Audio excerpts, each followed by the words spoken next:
Hey everybody, welcome back to Backlot Banter, and we're Oh here for the shit!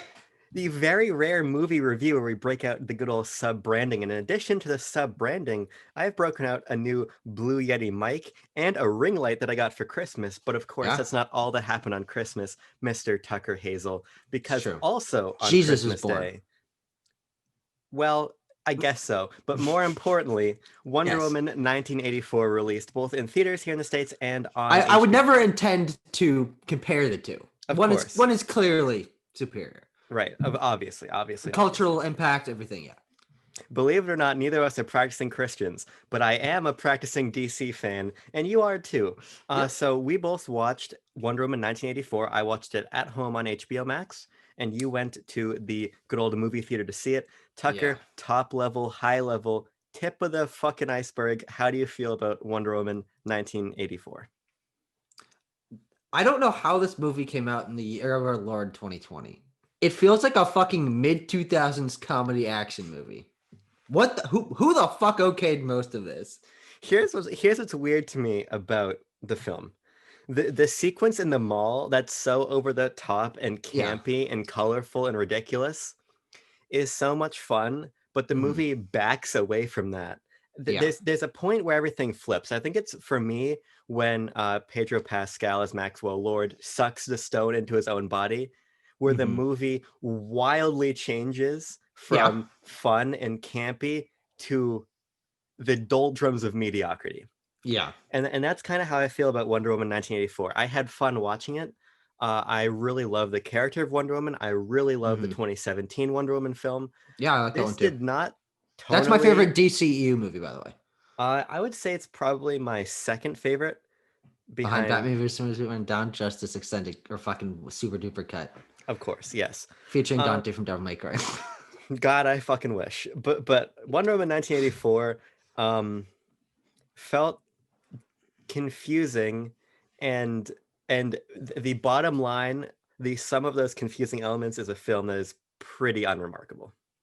Well, I think it's remarkable that people who are clearly experienced in their crafts. We got the writer directed by Patty Jenkins, who directed the first one, which is a good movie, written by Yes, Jeff Johns, who's written tons of comic stories over yes. his fucking career. I don't know how they turned out a script that is it feels amateur. Everything in this movie is contrived and convenient, and they fucking drop plot threads whenever they want to, and they pull new ones out of thin air, and they're like, you're gonna have a good time with this one. Fucking I guess there's a nuclear war going on right now, and you're like, okay, all right. The fucking tone of this movie is ping-ponging back and forth, and I'm sitting there. By the way, I didn't feel the 2.5 hour runtime like the way I thought it was, but I think it Sure. was because I was just fucking confused the entire time. I was engaged, but like sincerely, just like, how did they fucking end up with this script? Yeah, I agree with that, and I think that it feels amateurish in some ways, but it just feels sloppy in others. Yeah. The way that certain stuff is introduced, it really read to me like a mid-tier comic arc, and the way Mhm. that all it really felt like there were these side comics tying into a main event comic run, but you didn't read Sure. the side comic. You Because only they reading. never showed you, they Right. never gave you the opportunity to read the side comics. Right, you only read where it ties into the event arc, and I feel like there should be a little blurb that says "Read fucking Wonder Woman number 15" Yes. to pick up what happened. Where she But fucking got the armor. where she got the armor, but there's also weird things like when did Barbara and Maxwell learn that Diana is Wonder Woman? Yeah. When she's throwing the lasso of truth into the fucking random vortex tornado around Maxwell at the end of the film, how does it finally randomly get around his ankle and wrap like 6 times up his fucking foot and he doesn't notice? That That's scene has so many layers of fucking shit to it. Why does he have a wind force field around him? Why what is he's standing in a fucking teleporter of particles? Why is that there? Why does he people used to need to touch him, but now he's touching them through the fucking waves of the internet or whatever? There's so many layers of just what the fuck. His son makes a wish, but his wish wasn't granted, but everyone else's was. Uh, yeah. he fucking just like comes to his senses after like thinking about the fact that his mom was beaten when he was like kid. It's like, huh? Who? What? Well, and see, this is why I think the film is unremarkable because all of this stuff is noticeable in hindsight. Because as you're watching it, I think the biggest strength of the film are the incredibly charismatic performances from Sure. especially Pedro Pascal, who I Yeah. really think knocks out of the park as Maxwell Lord. So you're engaged in this world and you're questioning what's happening, but it isn't until you step away from it that you're like, so Pedro Pascal used to piss in his bed after his dad beat his mom, and now he wants to become an oil mogul. Like these things, it's very disjointed. Yeah. Eh, But I don't. I think that there are redeeming qualities to the film. I agree. Yeah. For as much as the plot is a mess, I think aesthetically the film is awesome, especially especially when it's leaning into the fact that it's set in the 80s, Mhm. especially that mall sequence, Chris Pine trying on the different clothes. There's a lot of fun motifs and elements here, but they just are slotted into this movie that feels like it was in production hell, which it clearly was for many years, Yeah. but it's just not the cohesive narrative that I was hoping for and frankly expecting from this team. Yeah. I mean, I actually there's five other people in the theater with me and my dad Okay. when we went to see this. So in a full theater, that's not that's not a lot. No. But it wasn't no one. So pandemic theaters, people are watching those HBO Max, to be expected. Yeah. But what that meant is that I didn't feel bad taking out my phone and taking notes. So I do have notes on this movie, and All right. as I was writing out my thoughts and realizing what the fuck happened here, or okay, actually that was pretty good. So I do have a couple of positive things. I really like Kristen Wiig's performance, Yes. especially at first. Yes. Um, she just between off screen fucking gets angry at Diana at some point. Like they're working together when Diana's in Egypt, and then they're at the fucking uh random guy who has a book with fucking exposition in it. Uh, and then they're like, oh no, something wacky's gonna happen, and then she disappears, and she comes back, and she's mad. She's mad. And then Kristen Wiig's performance goes down the fucking shitter because she's covered in crappy CGI and she has a fucking her motivation is just completely wiped off the table. And it's just such an interesting thing that charismatic performance. I thought her banter with Diana was great. I thought she fit an interesting role in the story. I like that they were setting up a new side character for Diana. And I just thought Kristen Wiig just did a good job in the role. But the fact that they fucking sidelined her for Wacky Wishman at the end made them. I have so many goddamn things to complain about in this movie, but I want to give you a chance to talk about that aspect. So that's really interesting to me because I agree with you, and there's that split point that I keep talking about. But I think if this film had stayed Saturday morning cartoon the whole way through, with this wacky stone that grants wishes, and we're in the 80s, and Chris Pine's trying on clothes, and Mm-hmm. we've got this fish out of water Barbara Ann Minerva, who's really nerdy and fun, who then all of a sudden becomes a fucking supermodel, so she's dealing with that. Like it Yeah, sets up so much, and then yeah, it hard switches, and that's the problem. And to an extent, to get to the cheetah thing, I was sort of okay with the hard switch to Maxwell Lord because one of the biggest problems with the of first course. First Wonder Woman film, not 1984, for all of the film was that the fucking Ares fight in 2017 was a CGI disaster. And So it wasn't set up properly. it wasn't set up properly. So I thought that this Yeah. Maxwell Lord thing that's kind of snowballing is going to end in a climax that feels more legitimate and earned and not a bunch of CGI nonsense. And Mm-hmm. then fucking Gal Gadot is covered in golden eagle armor and terribly CGI Christian Bale. Holy shit. Kristen Wiig comes on as Cheetah, and we got this CGI nonsense anyway. And it ends with Diana fucking electrocuting her in a Yeah, river. And I'm like like, oh, I don't know about that one. one of the things about this movie that I think, from my perspective, while I'm complaining about moments that don't make sense and plot contrivances, is just the fact that I think Diana is one of the weakest parts of this movie. She doesn't get character development essentially because she like whines about the fact that she has to get rid of fucking Chris Pine for a while, but then she just does it in a scene that's like supposed to be emotional but like is shot from a weird angle and then like moves on to something else. And all of the scenes that she's in, she's sort of just like brooding in the background, like, this is gonna be tough for me. And like I just don't think while Gal Gadot's performance is fine, and I like her as Wonder Woman as the character, this just does not feel like a focused Wonder Woman movie.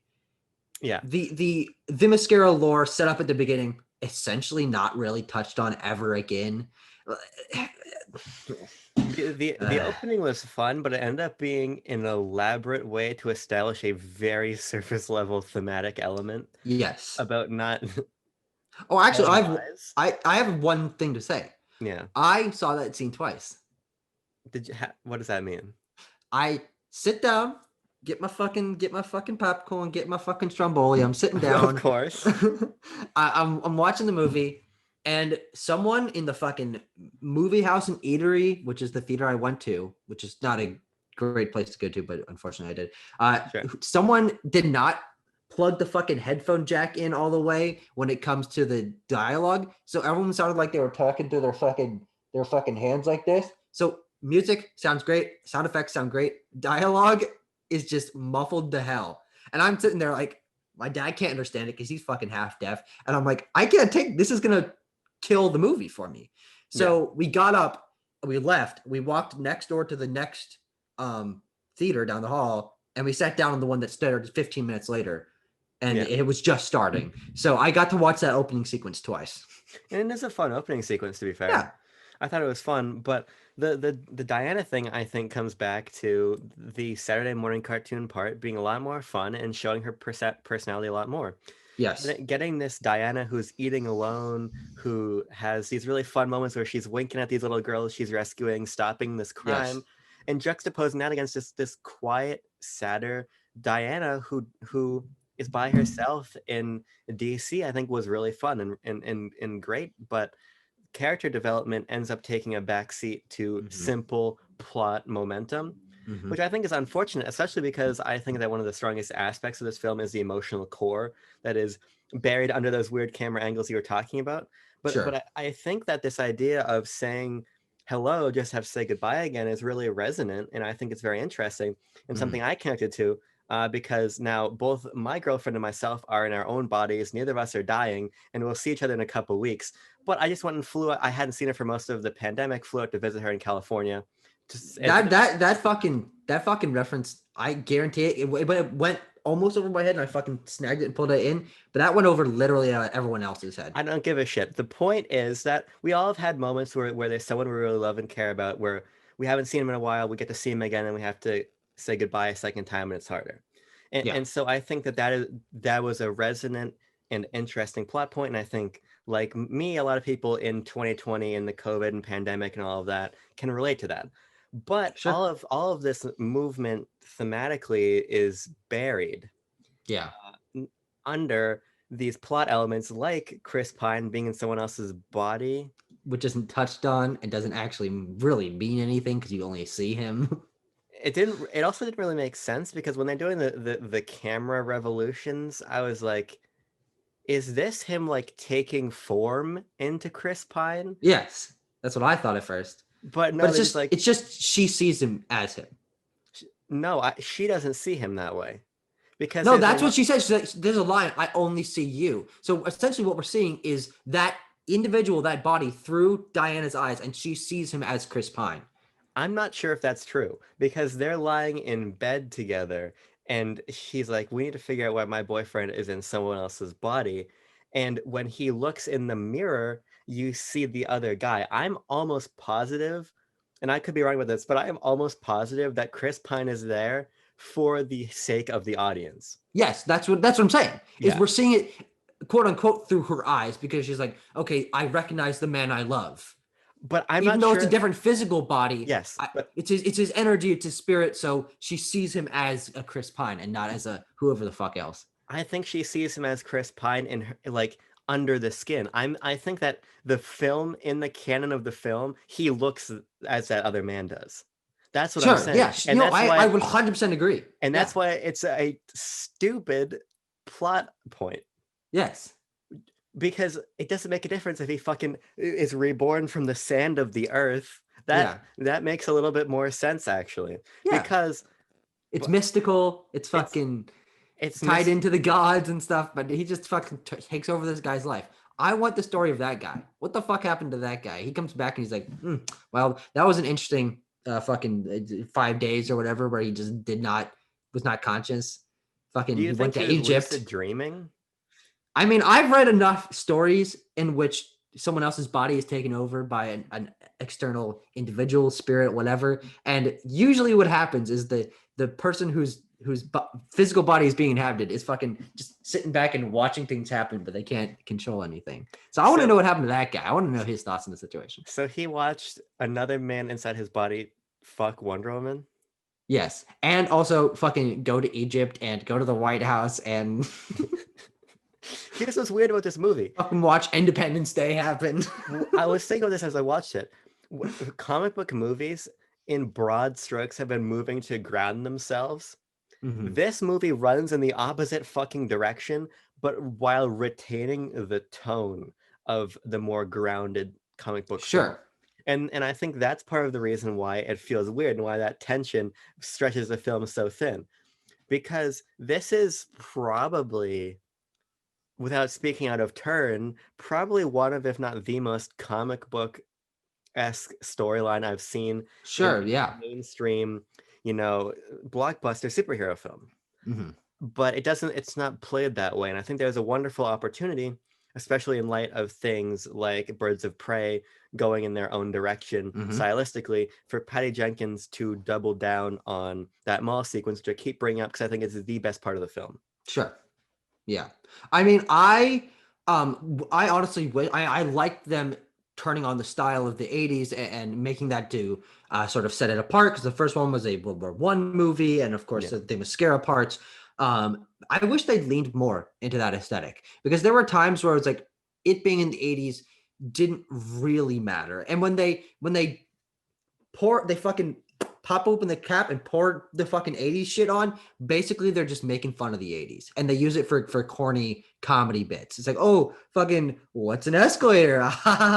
But the comedy doesn't play into the character's development really. Like, Chris Pine is fish out of water, but not really. Like, he's not freaking out about things. He's not like, it doesn't, his sort of mental time travel doesn't factor into the plot, because he's able to figure things out pretty quickly.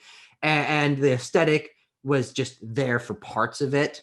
Of course, they were traveling around the world, and America's 80s isn't what everyone else's 80s look like. But I was just expecting that to be like an overarching, like, corny cinematography, like wacky set design stuff. But it was really just like, DC in the 80s. There's some scenes where there's like over the top stuff, but they really didn't play into it enough, in my opinion. Yeah, they should have played into it more, because I felt like I'm gonna take a fucking drink of, I don't care if it's honey, every time I say mall sequence. Because I don't drink alcohol if you don't want to. But the mall sequence, when she's fucking hitting people through big drums and they're rolling around in the frame of them, that's fun. And I felt like I'm like back watching Batman 1989 or Superman the movie. And that was really cool. But then when you get to the second half and fucking Ed Reagan comes on screen, it's clearly not Ronald Reagan or even fucking close. No. That aesthetic layer starts to peel back a little bit, and it just doesn't feel as satisfying. So I totally agree that it just feels confused. I honestly don't know how much more I have to say about the film. I think it might be worth talking about the action sequences, or general lack thereof action sequences. Well, here's the thing. Two points on that, one positive, one negative. I personally watch superhero movies to get interested in the characters, and then watch these characters I'm interested in do cool shit. I'm not there for the cool shit exclusively. I'm much more a personal connection to the lore and the characters and individuals. And I like that they toned back the action sequences for the vast majority of the movie. That's one of my positive points, is it especially at the beginning of, I would say, the first half or two acts, it's focusing on their development and their places in the world. And I thought that was really cool.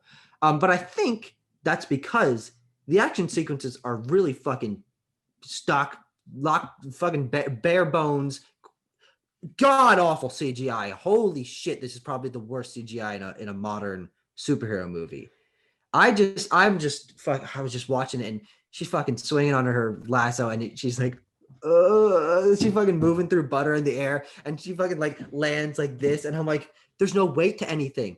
Her fucking, you can like see the green screen in the background. There's no cohesion to any of this. And then they're just constantly editing when it is like really action heavy when she's fighting Cheetah. I really hated the action sequences in this fucking movie. I I think I'm a little bit more positive on them than you are, but I think they lacked a degree of inventiveness or awe that Yeah. the first film had. There Hmm. is nothing that comes even close to the breaking no man's land Yes. sequence, 100%. which is stunning and one of my favorite superhero action sequences, period, Sure. across the entire genre. There's nothing like that here. There's some really awe-inspiring shots, like when she pulls the axle rod and flips that truck and jumps over it in Egypt. Like Yeah. there's cool shots, and even though there is only evidence that would suggest that Chris Pine shouldn't shackle himself to Maxwell Lord, when he does and he's fighting handcuffed in the White House, that's a cool sequence. Yeah. And the concept of a Diana who's losing her powers from the perspective of action, that sounds really interesting. Yeah. And when she has to use her lasso and throw people around a little bit more, and Chris Pine's blocking them with the just a platter he found in the hallway. Yeah. They're cool ideas, but they're just so few and far between. To your point, I found a little bit of refreshing that it plays a little bit more like a drama Yeah. in a lot of aspects of the film. But at the same time, I wanted a little bit more because Wonder Woman is such an awe-inspiring character. We didn't even Mhm. get anything cool with the invisible jet. They're like, hey, I forgot that radar exists, so I'm just gonna make a force field while Chris Pine learns how to fly a fucking military-grade jet, and we're just gonna Yeah. call it a day. That was also Fucking, I'm so conflicted on that scene because number one, it's one of the most visually inspired sequences in the yes. film. That the fucking flying through the fireworks is a incredible concept. It gives a really cool physicality to the invisible jet, which I'm glad they finally included that in Wonder Woman Mhm. and live action. Like fucking Last of the Truth, invisible jet, great. That's Wonder Woman in my eyes. I liked that, like, sort of, inspiring music. It was a really inspirational scene, but unfortunately, it fucking came from, they have to get to Egypt, and she works at the Smithsonian, so she can go through the hallways and they can just hop into a plane. And she has this ability where she can fucking project force fields, which she says she did once, but we didn't see that, so we don't have no context of that. That's an ability she has, and then it just works. And she's like a little bit tired from it, but it's not a huge deal. And also the fact that she's like losing her powers, she would like get shot and be like, it didn't really play into the plot that like heavily enough, in my opinion. There's just so many things in this movie where I'm like, okay, they're setting up something, and they're just like, no, let's fucking throw something else in there, and it just was just very frustrating. I will say that just from a comics perspective, it was weird seeing the Invisible Jet and seeing Diana fly in the same film. I don't understand why we Yes. why we got both, but I will say that the her learning, because she does fly in some comics, Hmm. um, but the her learning to fly sequence was the best Superman learning to fly sequence I've seen in a long time. Yeah, sure. So that was really fun, and I think kind of where I would leave my thoughts on this film is that it does have great moments. Yes. I do think that this film is worth watching. The fucking light is bugging me. Of Look at that. course. You see that? Oh, the good old the good old 3 o'clock light through the window. All right, fine. We're going to the dark. We're going to the We're darkness. we're going. I wish To that the shadow realm. I wish the world had a night mode. Have you That's a considered waiting till 8 p.m.? that's a joke I've been sitting on for 2 weeks. I had that in my fucking back pocket. Yeah, that's not a good one, though. But my thoughts in the end are that, especially if you have HBO Max, there's no reason not to watch it. Yeah. And I do think that on the back of the charisma of Pedro Pascal and Kristen Wiig, and I think the chemistry that you do feel between Chris Pine and Gal Gadot, Yeah. in conjunction with some moments that are genuinely really fun, like her learning how to fly, and some of the action sequences and some of the more fun dialogue exchanges.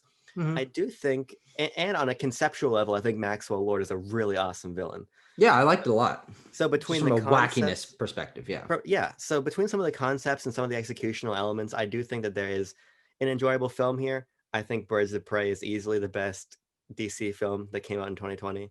The 100%. Yeah. Um, but I just think that so much of this film is a mess. Yeah.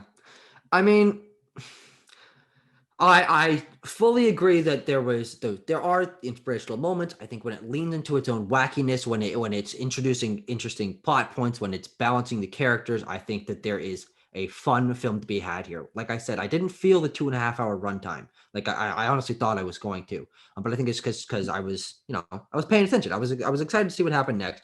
But unfortunately, as it goes on, you start to notice that these interesting plot ideas aren't tied together in any meaningful way, No. and they discard fucking whatever they want, and they I kind of want to just go on a rant of random fucking things just to end this out, because unfortunately this is what the majority of my thoughts are on this movie, is that we're just gonna list them off.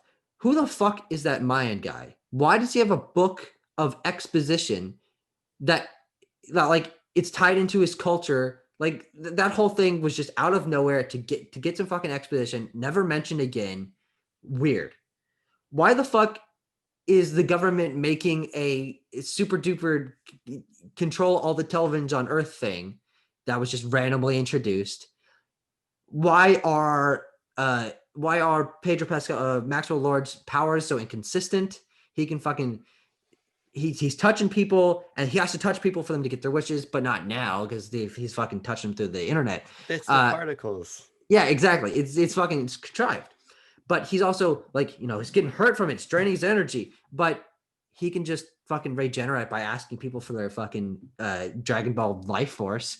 But that doesn't have any impact because we don't see anyone like getting their life drained out of him. So there's not like any weight to the fact that he's doing that. Why can he get his wishes granted?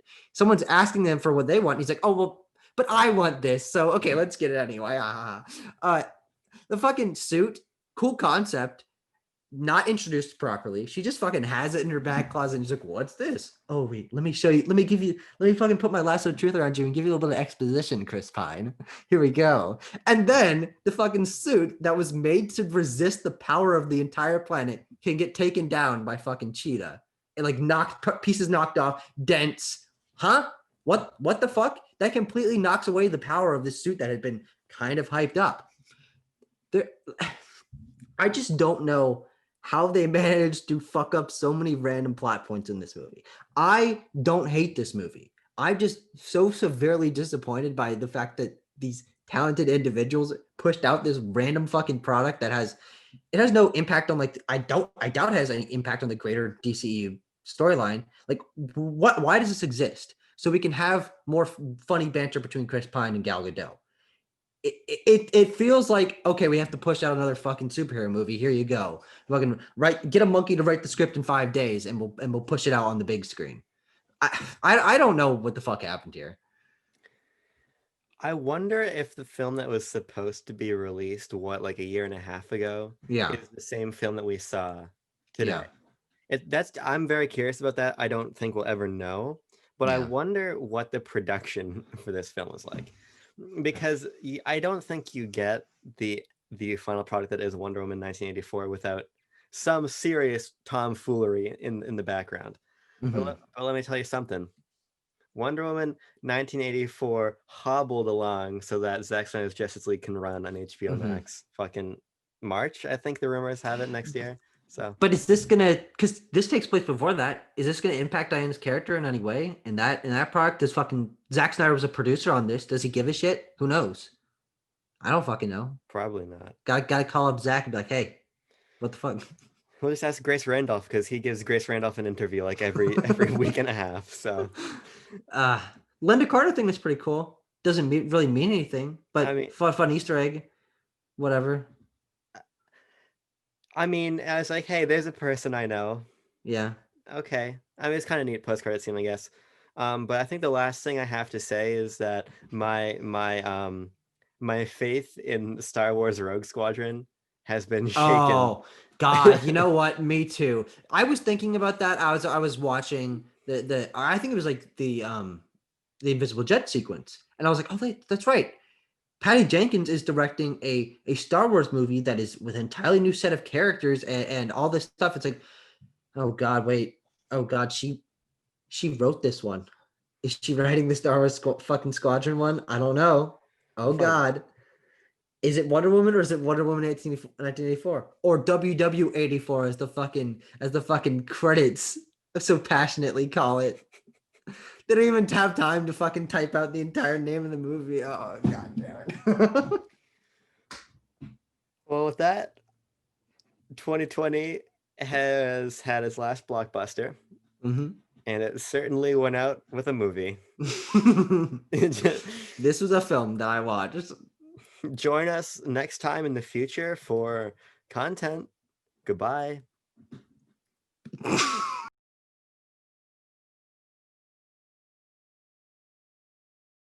Trying to adjust my pattern. Which one do you have it on? I have it on the little butt one. I have it on the Olympic rings one. No, don't use that one. Okay.